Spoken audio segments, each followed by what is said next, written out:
Monsieur le Président de l'Assemblée générale, Mesdames et Messieurs les chefs d'État et de gouvernement, Monsieur le Secrétaire général de l'Organisation des Nations Unies, Mesdames et Messieurs, de prime abord, je voudrais m'acquitter de l'agréable devoir de vous adresser les chaleureuses salutations du peuple malien, riche de sa diversité culturelle, religieuse et ethnique, ainsi que celle de son Excellence, le colonel Assimi Goïta, président de la transition, chef de l'État. Monsieur le Président, votre brillante élection à la présidence de cette 77e session de l'Assemblée générale et la fin des travaux de la 76e session de l'Assemblée générale, brillamment conduit par votre prédécesseur, son Excellence M. Abdullah Shahid, de la République des Maldives, m'offre l'heureuse occasion d'adresser à vos Excellences les chaleureuses félicitations de tout le Mali. Enfin, permettez-moi de réitérer à notre secrétaire général, M. Antonio Guterres, notre haute appréciation des efforts louables qu'il continue de déployer pour la réalisation des nobles objectifs de notre organisation commune. Nous sommes convaincus que vous êtes un ami du Mali et du Sahel. L'amitié reposant sur la sincérité, souffrez que je vous exprime mon profond désaccord suite à votre récente sortie médiatique, au cours de laquelle vous prenez position et vous vous exprimez sur l'affaire des 46 mercenaires ivoiriens, qui est une affaire bilatérale et judiciaire entre deux pays frères. C'est évident que la qualification judiciaire des infractions liées à cette affaire ne relève pas des attributions du secrétaire général des Nations Unies. Au Mali, notre administration ne travaille pas sur la base de l'oralité ni des déclarations par voie de presse. Par conséquent, nous nous en tenons scrupuleusement à la note verbale de la MINUSMA, la mission des Nations Unies pour la stabilisation au Mali, référence MINUSMA bar PROT bar NV bar 226 bar 2022 du 22 juillet 2022, dans laquelle il ressort clairement qu'il n'existe pas de lien entre les 46 mercenaires et les Nations Unies. Les récentes synchronisations des actions et l'harmonisation des éléments de langage consistant à faire passer le Mali, mon pays, de statut de victime à celui de coupable dans cette affaire des mercenaires sont évidemment sans effet. Excellence, Monsieur le Secrétaire général, votre position sur l'affaire des mercenaires a été suivie par certains responsables d'Afrique de l'Ouest. Donc, c'est sous votre couvert que nous leur adresserons des messages. À l'endroit du président en exercice de la CEDEAO, M. Umaro Sissoko Embalo, qui affirme, je cite, « On vient de voir avant-hier la déclaration du secrétaire général des Nations Unies qui dit que ce ne sont pas des mercenaires. Moi, à la place des Maliens, j'aurais relâché ces 49 soldats. » Fin de citation. Je voudrais très respectueusement signifier à ce dernier qu'il existe un principe de subsidiarité, d'ailleurs au contour flou, entre la CEDEAO et les Nations Unies, et non un principe de mimétisme. Également, il est important de lui préciser que le secrétaire général des Nations Unies n'est pas un chef d'État et le président en exercice de la CEDEAO n'est pas un fonctionnaire. Par conséquent, il serait indiqué qu'il ne banalise pas la CEDEAO. Enfin, il est utile de rappeler au président en exercice de la CEDEAO qu'au Mali, les autorités n'interfèrent pas dans les dossiers judiciaires et respectent l'indépendance de la justice. Donc, nous n'avons pas vocation à interpeller ou relâcher. Ceci relève de la fonction judiciaire. Aussi, M. Umaro Sissoko Embalo doit être conscient du fait qu'il est le dépositaire d'un lourd héritage et de plusieurs sacrifices qui ont fait la renommée de cette organisation. La dynamique ayant fait la grandeur de la CEDEAO ne doit pas être brisée. Par ailleurs, nous avons pris acte de la menace de sanctions proférées contre le Mali, et loin d'être impressionnés par des sanctions, je voudrais signaler au président en exercice de la CEDEAO qu'à la fin de son mandat, les peuples ouest-africains le jugeront sur les efforts qu'il a fournis pour améliorer les conditions de vie des populations et non des shows médiatiques servant des agendas étrangers. À l'endroit de M. Bazoum, il remarquera que le gouvernement de la transition n'a pour le moment jamais réagi à ces propos injurieux pour deux raisons cumulatives. La première raison tient au respect de l'héritage laissé par nos ancêtres, qui consiste à ne pas répondre aux injures par des injures. La seconde relève de l'identité de M. Bazoum, l'étranger qui se réclame du Niger. Nous savons que le peuple nigérien, frère du Mali, se distingue par des valeurs sociétales, culturelles et religieuses très riches. M. Bazoum n'est pas un Nigérien, son comportement nous le reconforte totalement dans notre constat. Excellence, Monsieur le Secrétaire général, le Mali tirera toutes les conséquences de droit de vos agissements. Devant Dieu et en leur âme et conscience, nous demandons à ceux qui refutent notre version d'indiquer s'ils accepteront que les militaires ayant dissimulé leurs identités en mettant sur leur passeport qu'ils sont peintres, maçons, etc., avec des armes débarquent dans leur aéroport sans que le pays de destination n'ait été au préalable informé et dans le dessein funeste de déstabiliser ce pays. S'ils ne l'acceptent pas en tant qu'État, si cela n'est pas possible à Lisbonne ou ailleurs, le Mali non plus ne l'acceptera pas en tant qu'État et ce ne sera pas non plus possible à Bamako ou dans une autre localité malienne. Monsieur le Président, une nouvelle ère des solutions porteuses de changement pour relever des défis interdépendants.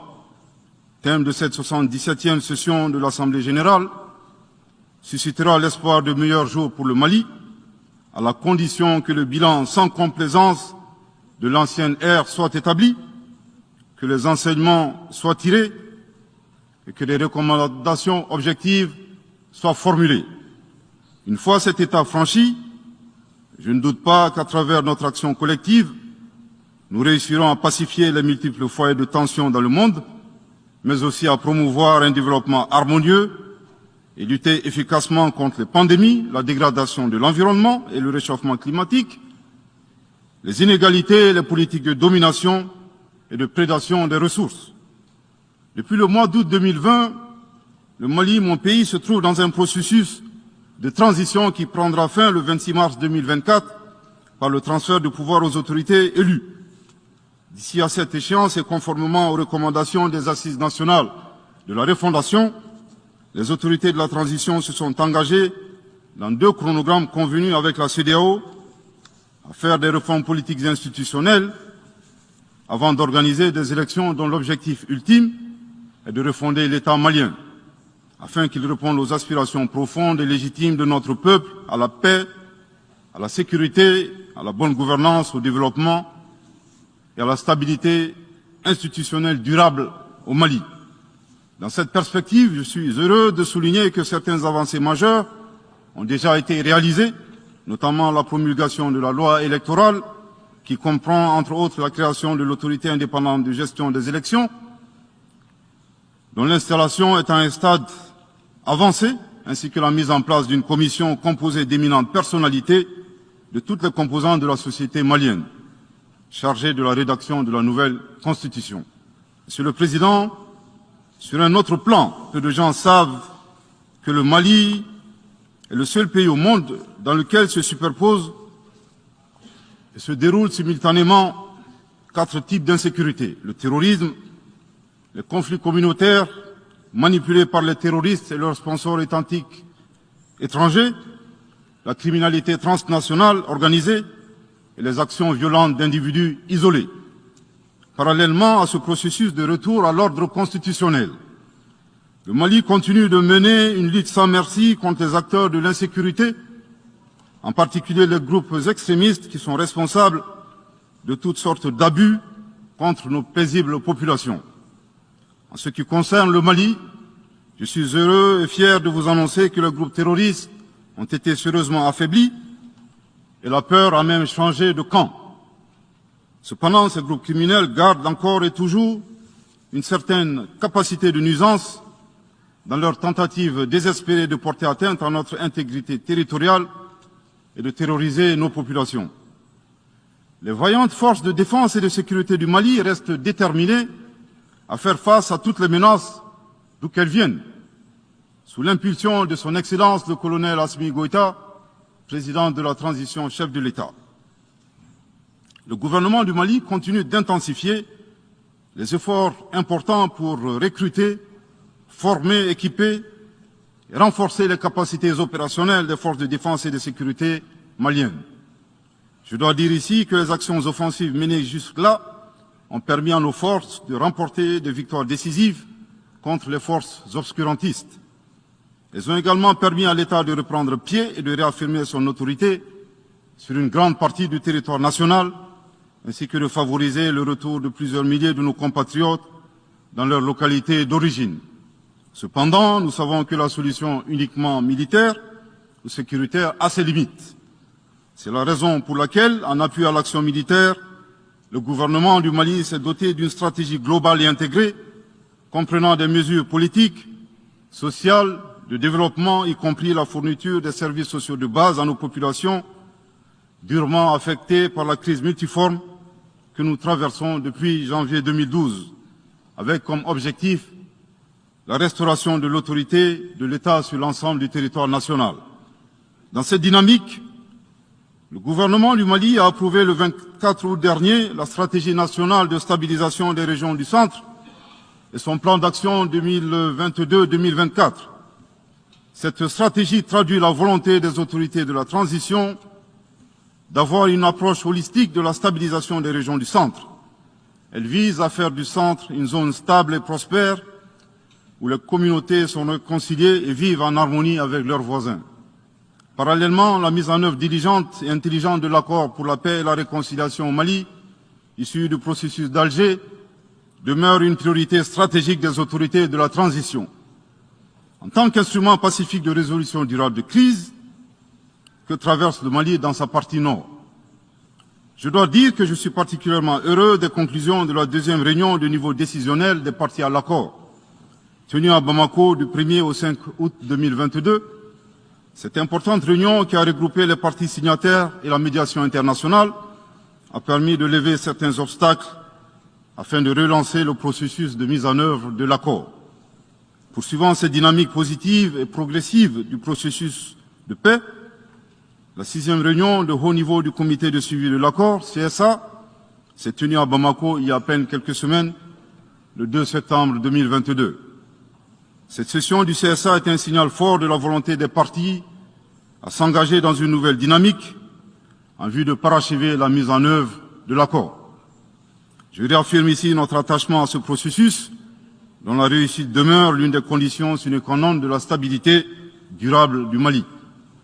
C'est le lieu pour moi de saluer une fois de plus le rôle actif de l'Algérie et l'accompagnement de l'équipe de médiation internationale. Je n'oublie pas ici la situation des réfugiés maliens dans les pays voisins, que je salue au passage pour leur hospitalité à l'égard des nôtres. Je n'oublie pas non plus celle de nos compatriotes déplacés internes. Je veux les rassurer que le gouvernement du Mali reste très attentif à leur situation précaire et que tous nos efforts visent à créer les conditions propices à leur retour dans la sécurité et la dignité en vue de leur participation effective à la vie de la nation. Monsieur le Président, dans sa difficile quête pour la paix, la stabilité et le développement durable, le peuple malien reste reconnaissant des efforts et des sacrifices consentis par la MINUSMA, de sa création en juillet 2013 à nos jours, visant à aider le Mali à restaurer son autorité sur l'ensemble de son territoire. C'est pourquoi je tiens à rendre hommage au nom du peuple et du gouvernement malien à la mémoire de toutes les victimes maliennes comme étrangères, civiles comme militaires, tombées sur le champ d'honneur au Mali. Cela dit, il nous faut reconnaître que près de 10 ans après son établissement, les objectifs pour lesquels l'aménagement a été déployé au Mali ne sont pas atteints, et ce, en dépit des nombreuses résolutions du Conseil de sécurité. C'est pourquoi le gouvernement du Mali réitère sa demande, maintes fois exprimée, d'un changement de paradigme, d'une adaptation de l'aménagement à l'environnement dans lequel elle est déployée, et d'une meilleure articulation de cette mission avec les autorités maliennes. Dans cette perspective, il est extrêmement important pour la MINUSMA de rester une force d'appui au Mali dans sa quête de stabilité. Le gouvernement du Mali dénonce les influences extérieures négatives et les tentatives d'instrumentalisation de certaines entités légalement présentes au Mali pour servir des agendas cachés, y compris à travers l'exploitation de la question des droits de l'homme aux fins de déstabilisation. Monsieur le Président, le monde se souviendra qu'après avoir été abandonné en plein vol le 10 juin 2021 par la France, qui a unilatéralement décidé de retirer la force Barkhane du Mali, mon pays a été ensuite poignardé dans le dos par les autorités françaises. La précision est d'autant plus utile que nous refusons tout amalgame avec le peuple français que nous respectons. Les autorités françaises, profondément anti-françaises, pour avoir régné les valeurs morales universelles et trahi le lourd héritage humaniste des philosophes des Lumières, se sont transformées en une junte au service de l'obscurantisme. Je répète, les autorités françaises, profondément anti-françaises, pour avoir régné les valeurs morales universelles et trahi le lourd héritage humaniste des philosophes des Lumières, se sont transformées en une junte au service de l'obscurantisme. Je répète pour une dernière fois. Les autorités françaises, profondément anti-françaises, pour avoir régné les valeurs morales universelles et trahi le lourd héritage des philosophes des Lumières, se sont transformés en une junte au service de l'obscurantisme. Obscurantisme de la junte française nostalgique de pratiques néocoloniales, condescendantes, paternalistes et revanchardes, qui a commandité et prémédité des sanctions inédites, illégales, illégitimes et inhumaines de la CEDEAO et de l'UEMOA contre le Mali et mon pays. Après plus de 10 ans d'insécurité et en fait des milliers de morts, autant de réfugiés et de déplacés internes, n'est-ce pas un sacrilège de mettre une population malienne victime de l'insécurité dans un pays enclavé sous embargo pendant 7 mois, en procédant à la fermeture des frontières et la saisie des comptes financiers du Mali. Grâce à sa résilience et à la solidarité de pays amis et des peuples africains, le peuple malien a tenu et a déjoué les pronostics de ses adversaires. Obscurantisme de la junte française qui s'est rendue coupable d'instrumentalisation des différences ethniques, en oubliant si vite sa responsabilité dans le génocide contre les Tutsis au Rwanda, coupable également de tenter désespérément de diviser les Maliens, enfants d'une même famille. Enfin, obscurantisme de la junte française qui a violé l'espace aérien malien en y faisant voler des vecteurs aériens tels que des drones, des hélicoptères militaires et des avions de chasse plus d'une 50aine de fois, en apportant des renseignements, des armes et munitions aux groupes terroristes. Afin de se donner une bonne conscience, la junte française accuse le Mali de n'avoir pas été reconnaissant en se gargarisant de la mort regrettable de 59 soldats français au Mali lors de diverses opérations de lutte contre le terrorisme.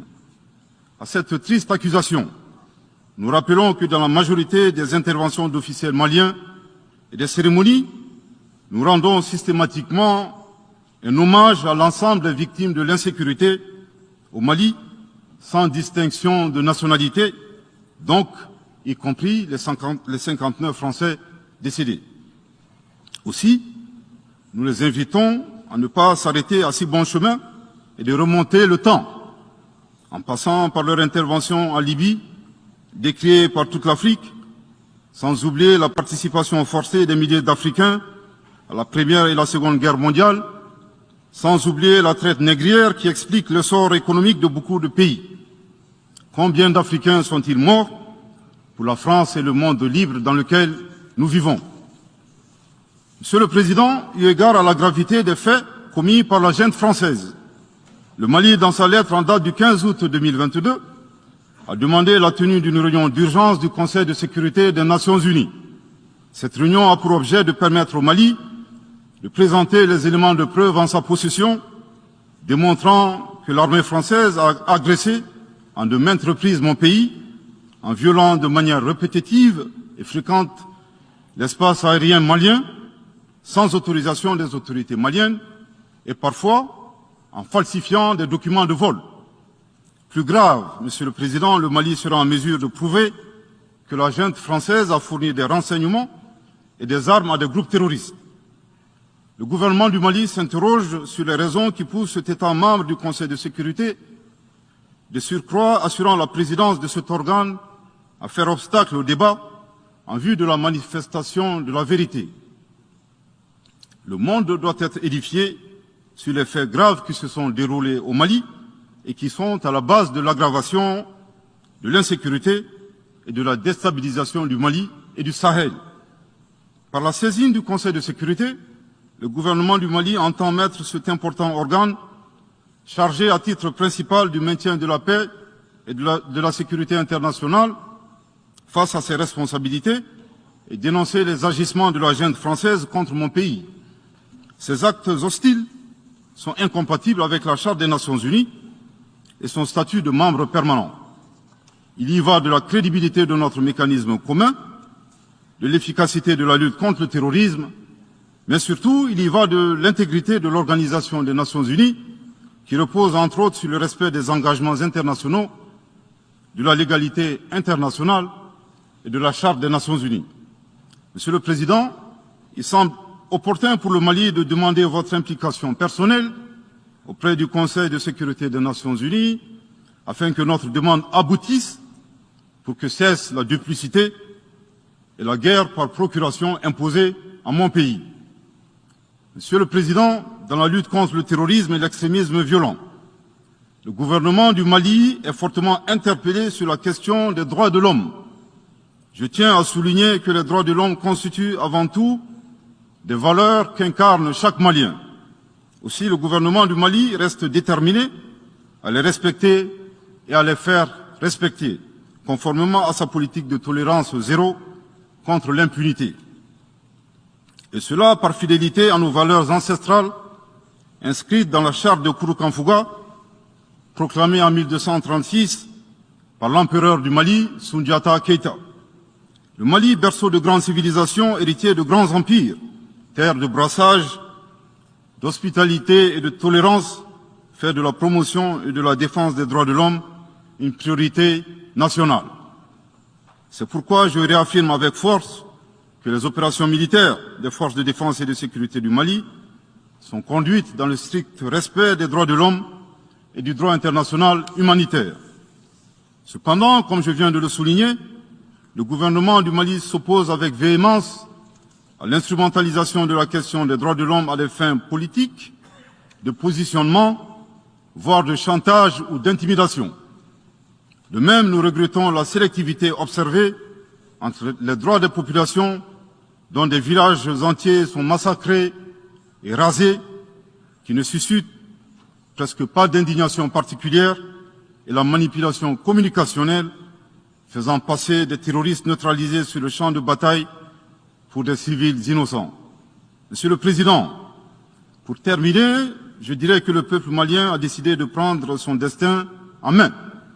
Il soutient pleinement le gouvernement dans la refondation du Mali, ainsi que le retour à un ordre constitutionnel apaisé et sécurisé en mars 2024, à l'issue d'élections libres, transparentes et crédibles. La réalisation de ces vastes chantiers exige du gouvernement de poursuivre et d'intensifier les efforts en vue de l'amélioration continue de la situation sécuritaire dans le pays et de la protection des personnes et de leurs biens. À cet égard, je me réjouis de la tenue à Lomé, le 6 septembre dernier, de la 3e réunion du groupe de suivi et de soutien à la transition. Les conclusions de cette importante rencontre, notamment la reconnaissance des progrès réalisés par la transition et les appels lancés en faveur de la mobilisation de tous les partenaires du Mali pour consolider leur appui politique, économique, technique et financier à la République du Mali, ainsi que pour soutenir les efforts des autorités de la transition du Mali en vue d'un retour harmonieux à l'ordre constitutionnel. Je voudrais rappeler que la transition au Mali résulte de plusieurs années de dysfonctionnement de notre jeune démocratie qui a engrangé quelques résultats positifs. Malheureusement, à l'heure du bilan, les passifs sont plus importants que les actifs, d'où la survenance de la transition. Je saisis cette opportunité qui m'est offerte pour remercier chaleureusement notre respecté aîné, son Excellence le Président Alassane Dramane Ouattara, pour les sages et éclairés conseils qu'il nous a prodigués dans son allocution mémorable à cette 77e session de l'Assemblée générale des Nations unies. Je voudrais le rassurer que les autorités de la transition malienne n'ont d'autres objectifs que de faire des réformes politiques et institutionnelles avant d'organiser des élections, tout en luttant obstinément contre le terrorisme. Ces réformes permettront d'améliorer la gouvernance et toutes les dispositions seront prises pour que la démocratie malienne soit la plus enviée au monde. Dans ce chantier, nous prêterons une attention particulière au troisième mandat, qui ne sera pas possible. Le troisième mandat pour un public moins averti consiste pour un président de la République d'effectuer une manœuvre en 4 temps, en vue de conserver le pouvoir pour lui seul et son clan. Premier temps, presque en fin de second mandat, donc en principe non rééligible, il s'agit pour le président de la République sortant de déclencher une révision constitutionnelle de manière non consensuelle. Deuxième temps, au cours de cette révision constitutionnelle, le président de la République sortant modifiera quelques dispositions constitutionnelles. Troisième temps, une fois la nouvelle constitution adoptée, sur fond de crise politique naturellement, le président sortant devient candidat en violation de la limitation du nombre de mandats à 2. Sa candidature est alors justifiée par l'adoption de la nouvelle constitution et le prétexte est tout trouvé. La limitation du nombre de mandats à 2 concernait l'ancienne constitution. Par conséquent, il est candidat au regard de la nouvelle constitution adoptée. Quatrième temps, une farce électorale est organisée. Forcément, il remporte les élections et s'ensuit une chasse impitoyable aux opposants politiques, dont certains sont arrêtés, d'autres s'exilent et d'autres assassinés. Les allégeances sont obtenues grâce au pouvoir de l'argent, le clientélisme et les intimidations. Dans un langage plus simplifié et en référence à une métaphore footballistique, le troisième mandat est une magie. C'est l'art de se dribbler soi-même tout en gardant le ballon.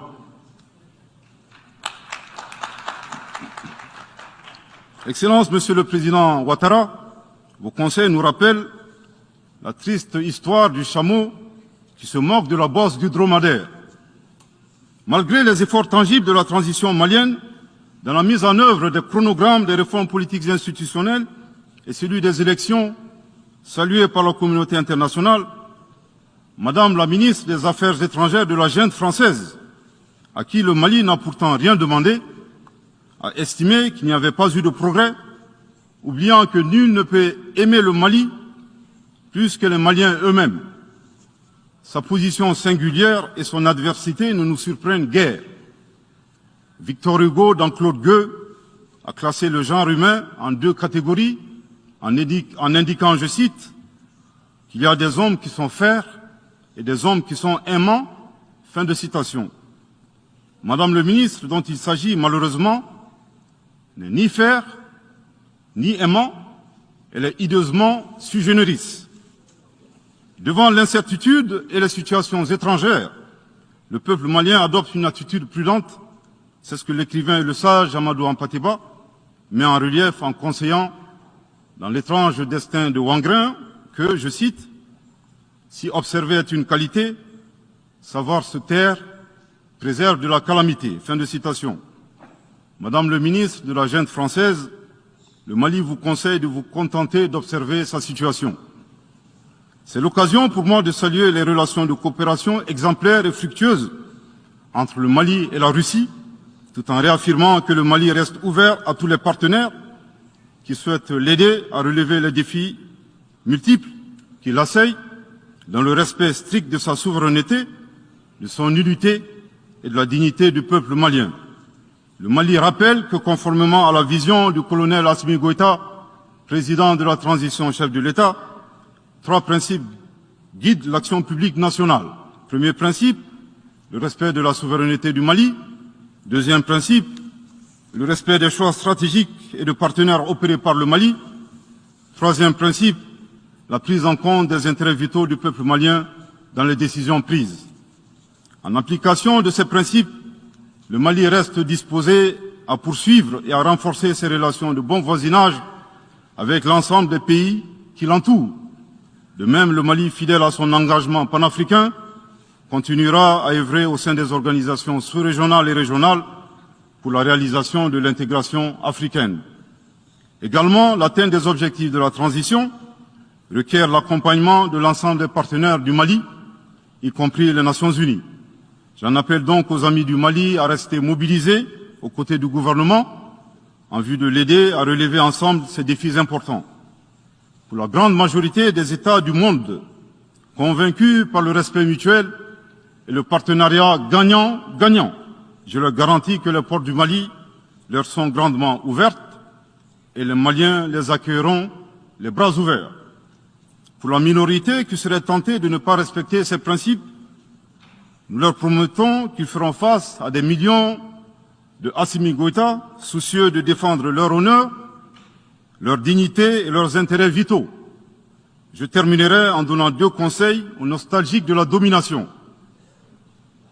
Ayez le sens de l'empathie, en traitant les autres comme vous voudrez être traités, ou en ne faisant pas aux autres ce que vous ne voudrez pas qu'on vous fasse. Le second conseil, revoyez vos copies, revoyez vos modèles, revoyez vos logiciels pour intégrer le changement de mentalité et l'évolution du monde dans vos grilles de lecture et d'analyse. Sortez du passé colonial et entendez la colère, la frustration, le rejet qui remonte des villes et campagnes africaines, des populations africaines, et comprenez que ce mouvement est inexorable. Grâce au principe de la multiplication fractale, vos intimidations et vos actions subversives n'ont fait que grossir le rang des Africains soucieux de préserver leur dignité.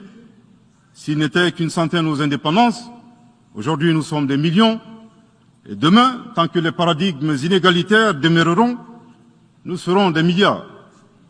Le Mali et son peuple ne seront pas des spectateurs face aux assauts et l'adversité. Pour chaque mot employé de travers, nous réagirons par réciprocité. Pour chaque balle tirée contre nous, nous réagirons par réciprocité. C'est à ce prix qu'une nouvelle ère sera une réalité avec des solutions porteuses de changement pour relever des défis interdépendants, avec des États interdépendants et en valorisant l'homme sans distinction aucune, notamment de race, de couleur, de sexe, de langue, de religion, d'opinion politique ou de toute autre opinion, d'origine nationale ou sociale, de propriété, de naissance ou de toute autre situation telle que stipulée à l'article 2 de la Déclaration universelle des droits de l'homme. Que Dieu bénisse le Mali et préserve les Maliens des forces obscurantistes et destructrices du monde. Que Dieu bénisse l'Afrique et préserve les Africains des forces obscurantistes et destructrices du monde. Que Dieu bénisse le monde et préserve l'humanité entière des forces obscurantistes et destructrices du monde. Je vous remercie de votre très aimable attention.